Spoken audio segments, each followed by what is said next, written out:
Well, though the fall TV season has gotten off to a bit of a mediocre start, that does not mean there are a few exceptions in there.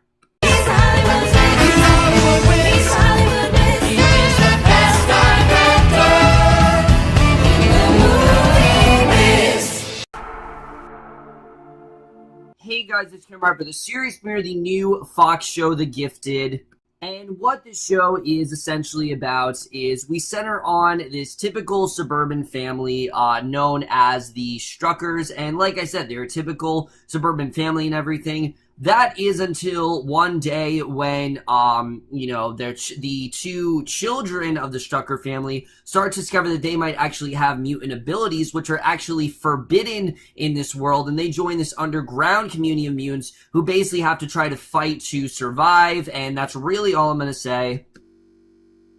So, The Gifted. I'm going to be honest with you guys. I was overall looking forward to this show, but I was also very, very skeptical. And why shouldn't I be? I mean, as I said, this has not been a particularly strong fall season. In fact, this has probably been one of the weaker ones I've ever seen. And there really has not been too many promising shows there. And especially coming off the heels of Inhumans, I really was not, very optimistic about this at all.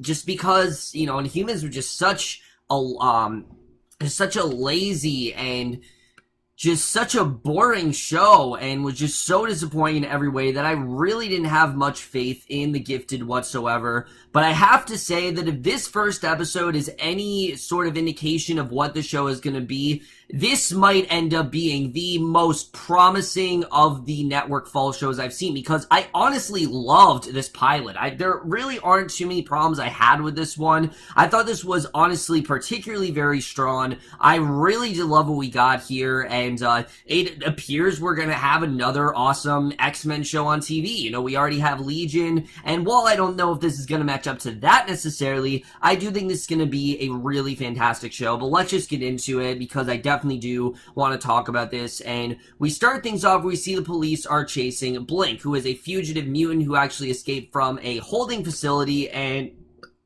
they corner her in an alley, but she used her power ability to create a portal to escape, taking half of a police vehicle with her. And Thunderbird is accompanied by Polaris and Eclipse, who uses his tracking ability to track down Blink, and her teleportation abilities are making it difficult for him, but they eventually find the front of the cop car, and they find Blink inside of an abandoned warehouse, and she's very apprehensive at first, but they actually convince her they've come to help her and are not with the police. You can tell that she's very worried that they're just undercover, but Thunderbird tells him the police have arrived, and Polaris uses her ability to control magnetism to kill the lights, and you can tell very early on that, yes, she is most likely the daughter of Magneto. I mean, she has pretty much the same abilities as him, and you can definitely kind of sense that that's kind of what's going on here. We're going to get into that a little bit later on, but basically, the cops open fire while Thunderbird searches for another way out, and Eclipse uses his ability to produce light to blind the cops while they all try to escape out the back of the building. And on the way to their way out, Eclipse actually shot in the arm by an officer, and his wound emits bright lights.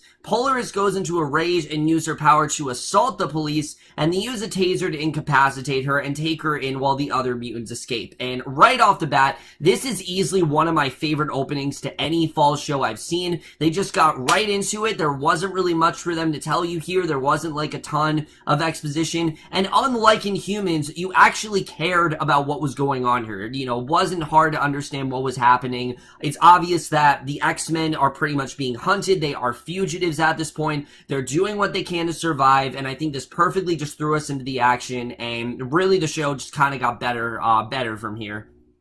So the next day, we're then introduced to Reed and Caitlin Strucker, who they are, like I said, are the central focus of the show. They're at Bellevue High School talking to the principal about their son, Andy, who they believe is being bullied. And they become very annoyed with the principal, and Reed threatens to sue the school if they don't get his son help. And Reed is an attorney, so he can definitely get that shit done fast. And he then gets a message that he needs to go to Garland to confess with a suspect, and Lauren Strucker is Andy's sister. She's video chatting with her boyfriend and trying to figure out what to wear at the dance, and She heads downstairs for dinner with her mother and Andy, but things get kind of awkward when Caitlin asks Andy about his day, and the topic turns to mutants for some reason. All he wants to talk about are mutants, and we don't really know why, but he seems very transfixed on this idea of humans, of mutants. We don't exactly know what his obsession is with them, but for some reason, that's all he really seems to kind of have interest in, are the mutants. And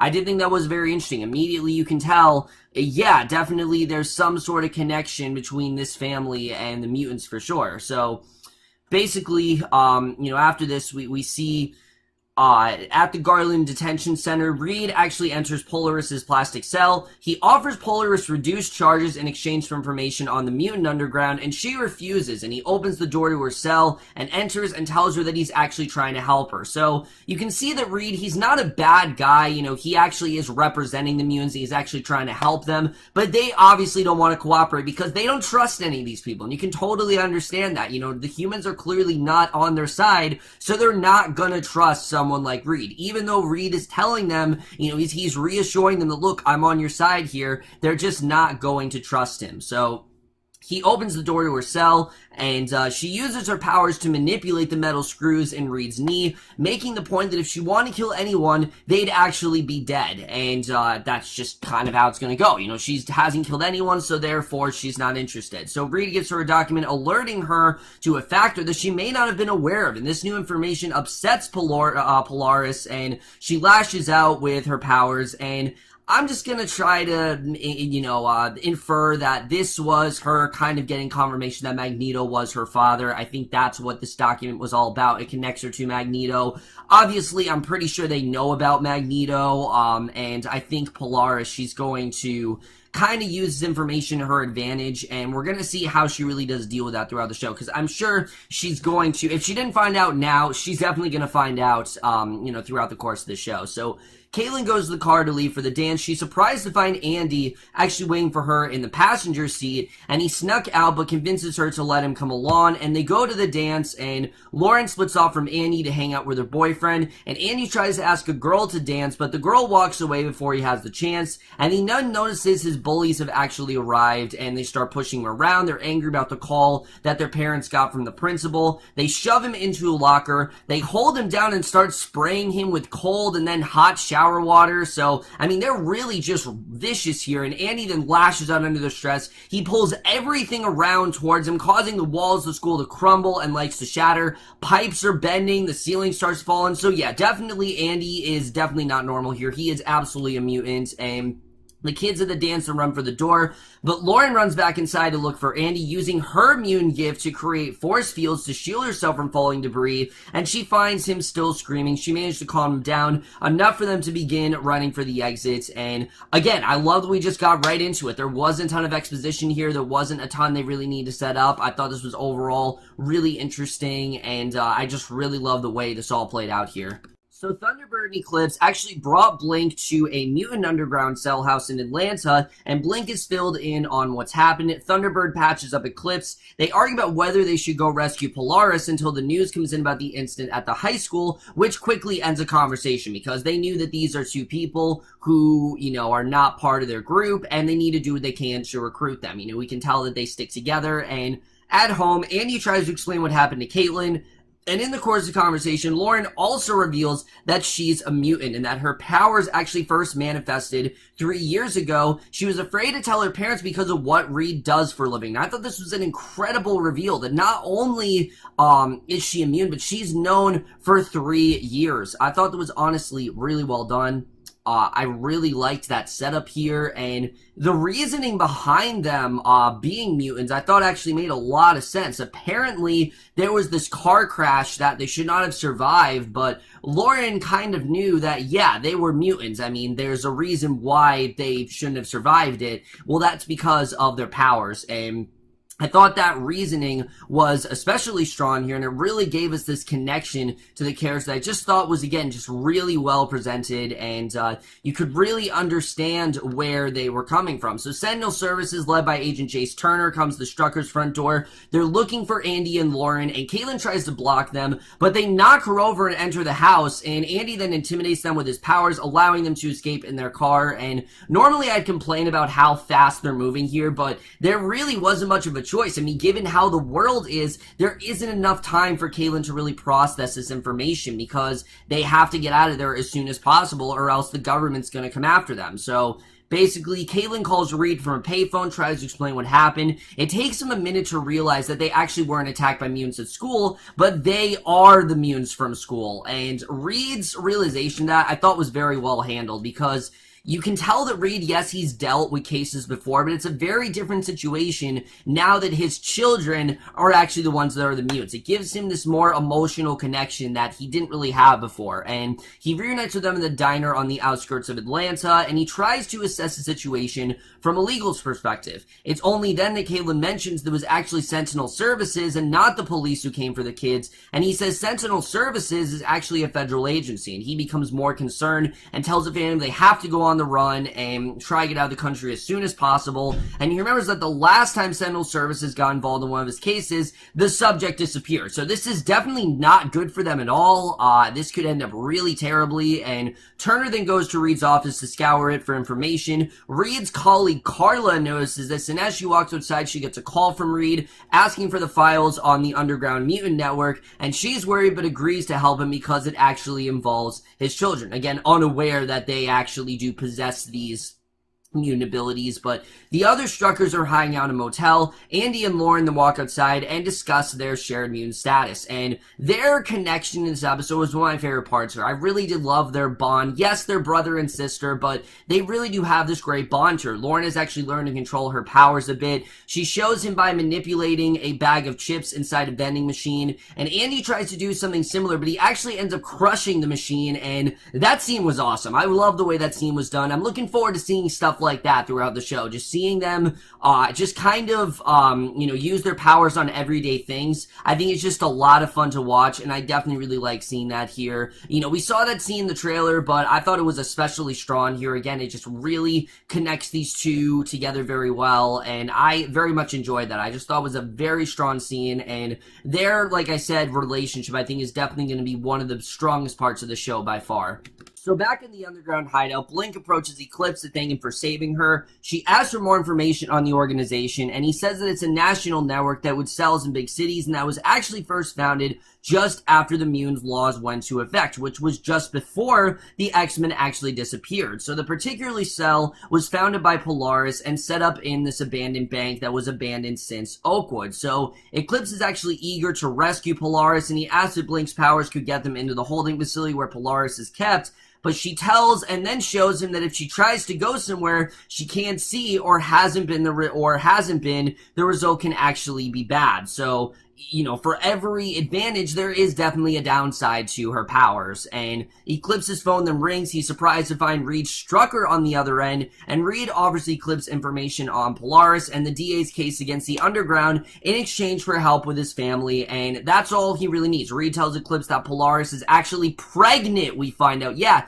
that was the reveal. I thought it was going to be that she finds out that her father's Magneto. I don't know if she already knows or whatever, but I'm pretty sure he is. But no, it turns out she actually is pregnant, and I thought that was a really good scene. I like the way this is done. I thought there was definitely a really interesting reveal there, but basically, the Struckers then wake up in their hotel room. They notice a Sentinel Services drone outside the motel searching for them, and fearing that the drone will actually recognize their vehicle, Lauren used her powers to help the family hijack a worker's truck that actually makes a quick getaway, and Eclipse waits at Texas Lounge to meet with Reed. Reed arrives, and they have a tense negotiation about Polaris, with Eclipse revealing that it actually is his child she's pregnant with, and how Eclipse can actually help Reed's family, but they finally come to an agreement, and Eclipse gives Reed a location. The deal is that Reed's family goes tonight, but Reed stays behind until they find Polaris. And again, I wasn't upset with this revelation. Yes, it maybe was my least favorite element of the episode,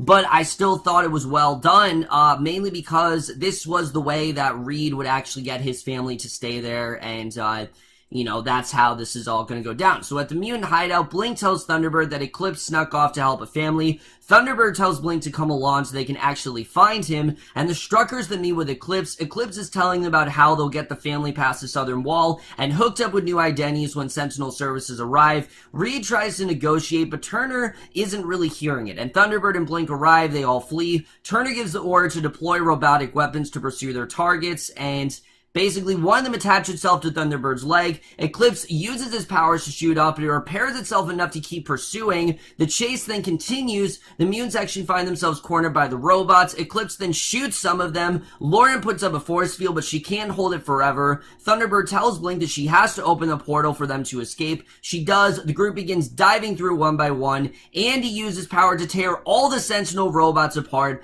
They all make it through the portal, except for Reed, who is actually shot. He can't make it through before Blink passes out and the portal closes, and that is the way this episode ends. So overall, guys, a lot of stuff to really talk about here. There are a lot of things I really love about the show, but let's just get into it now, starting off with the cast. And right off the bat, that is a huge improvement over Inhumans. And again, I'm not going to compare the two because they are completely different shows at this point. But that is something the show got absolutely right. I think everyone here is really well casted. There's no one here who I didn't like in this show. I thought everyone really did a fantastic job. But let's first talk about Stephen Moyer as Reed, who I think is probably the most well-known actor in this show. And he is fantastic. I really loved Reed as a character because he's someone who, right off the bat, is already going through a lot of problems where, you know, he's a father and he has recently split with, you know, from Caitlin, and he's trying to deal with that. And he's also an attorney who's trying to help mutants.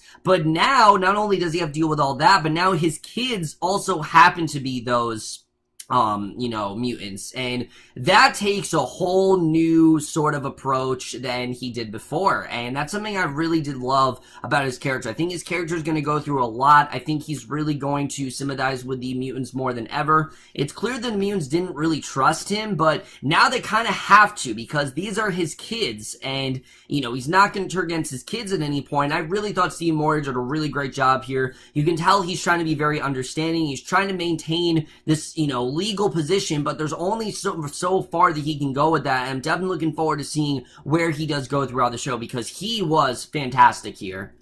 Now, Amy Acker as Caitlin Strucker, I can't say too much about because while I thought she was great in this first episode, she didn't have like a ton to do, I will say. I thought a lot of this episode was pretty much carried by all the mutants, and Lauren and Andy was pretty much carried by all of them. But she still did a really good job. You know, she's your typical mom. You know, she's just split up from Reed, and you can tell it's, you know, it's hard for her to process all this information. So I think that's definitely where we're going to go with her character throughout the show, is how she really deals with all this stuff and juggles all this information. I think it's going to be very interesting to see. And again, I really did like her here. I thought she definitely did a really good job.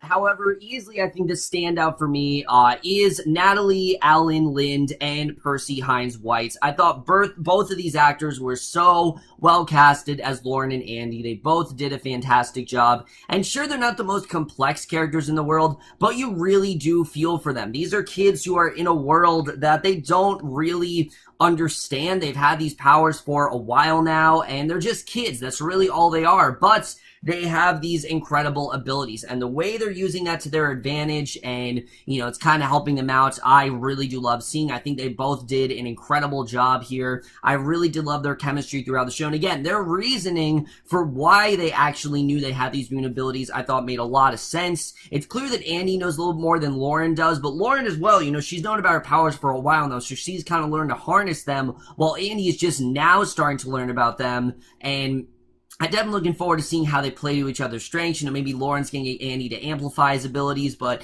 I really did love their characters. So they both did a really great job here, and they both are relatively unknown actors, but I really couldn't see anyone else playing them. They both did a fantastic job in this first episode.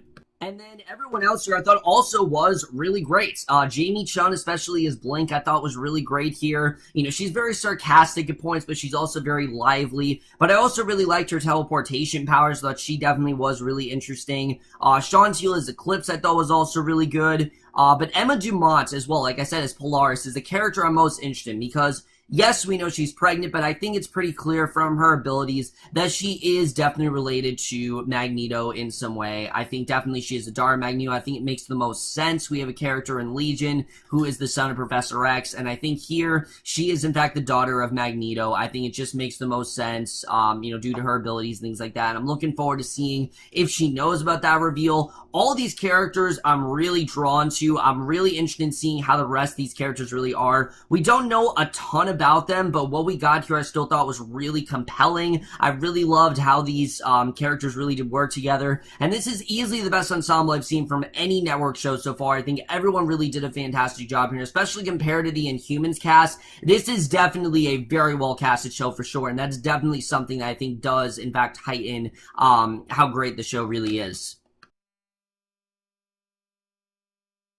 So now we're getting into the directing and the writing because, again, that was something that I really loved about the show. Right off the bat, this show is extremely confident. It's not trying to, be this amazing, complex show, but it knows very well what it is. It knows that it is an X-Men show, and it stays firmly in that, type of tone. It's an action show first, and a superhero show second, but it also is a family drama, and I thought those two tones worked really well together because yes, we do have a lot of, action and superhero stuff going on, but we also do have a family drama here, and I thought those two things, like I said, were balanced very nicely. I thought they honestly worked really well here, and the action sequences especially, there were some really tense sequences in here. I really was on the edge of my seat at some points, and I was very surprised by how they really did do that, but I thought they did a really great job with handling that here. And then the writing in the show is fantastic. I was really surprised with how great the writing really was. I thought, honestly, they did a really good job with most of the writing in this first episode, especially when it came to Lauren and Alex. I thought they were both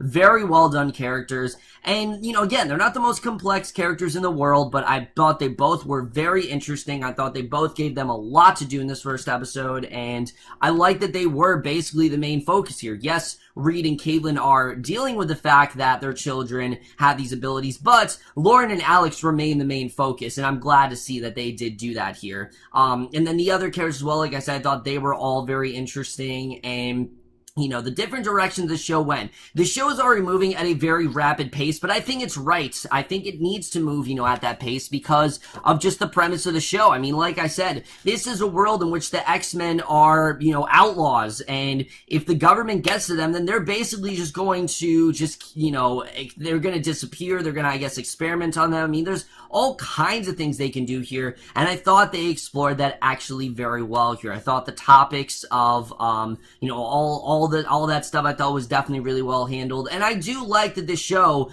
it can in fact reference X-Men. It's not like it's non-canonical from X-Men. The X-Men universe in itself is just very confusing, but I really am liking where the show is going with it. I think it overall is very interesting, and I'm looking forward to seeing how the story really does develop, because I think what they have here, like I said, is just really damn compelling, and I'm looking forward to seeing really where they do go with this story, because I definitely am intrigued right now. And there's so many things I'm looking forward to getting more into, especially when it comes to Polaris's backstory. I think her character is the one that I'm most interested in, again, because I think she is related to Magneto, and I'm most interested into getting into her character. But there are also a lot of characters we still don't know a ton about yet. We don't know a lot about Eclipse, so we know basically nothing about Thunderbird at this point. So these are characters I definitely do want to learn more about, and I think we're going to get more into them as the show does go on, and that's something I definitely did like seeing here. I thought those were both, all the characters I thought were definitely really interesting, and I did like what we got here. Really, my only complaint in this episode is I thought some of the characters just didn't really have a lot to do. Jace Turner, I'm a little bit worried about him as a character. I understand that he is in fact the one that is going after all the mutants and things like that, and he's like the villain of the show, but he just seems very one-dimensional. He doesn't seem like he's that complex of a character, and I'm hoping that's not the case. I'm hoping that there is a little bit more to him, that they do actually go deeper into his character, and focus on him more, but I don't really know. I'm a little bit worried about Coby Bell. I think Coby Bell did a good job, but just the character in general, I just think is a little bit bland, and I don't really know where he is really going to go here. And like I said, Caitlyn's character, not really a ton to do, and I do think some of the characters as well were kind of underutilized here. The cinematography in the show is fantastic, especially for a network show. Really good effects, especially when it came to the powers. They really did feel real. It didn't really feel like just CGI. It actually felt like they had these powers, and I thought they handled them really well here, and there were some really well done action sequences. Like I said, that vending machine scene I thought was really well done. I thought the opening again was especially strong. I thought they definitely handled that very well, and the show already knows how to deliver some really awesome action sequences. That's something that definitely does impress me. I thought the score here was really good, and like I said, the show moves at a rapid pace, but I think it definitely is the right pace. It's not like in Humans where it's a very complex story. This is a pretty simple story. There's definitely more complexities to the characters than we don't know, but it's a simple story. It just has a lot more to it, and I do think there is definitely more we're going to get into. Overall, guys, I just really enjoyed this first episode a lot more than I expected to, for sure. This is easily the most promising pilot I've seen from any of these fall network TV shows. I really enjoyed the first episode, and I'm absolutely going to give this first episode, The Gifted, Season 1, Episode 1, Exposed, a B+. So overall, guys, for me, this first episode, The Gifted, let me know guys, first episode, overall, love your thoughts on it. I really am liking the show so far. I'm definitely interested in seeing where the rest of the show is going to go, and if they really do keep it up as good as first episode was, like I said, I think this could be the best network fall TV show that we have this season, because it's really not looking too good. And this was definitely one of the more brighter spots that I've seen for sure. But that's my review. Hope you guys will. See you guys in my next video, and I will see you guys for that. Okay, bye.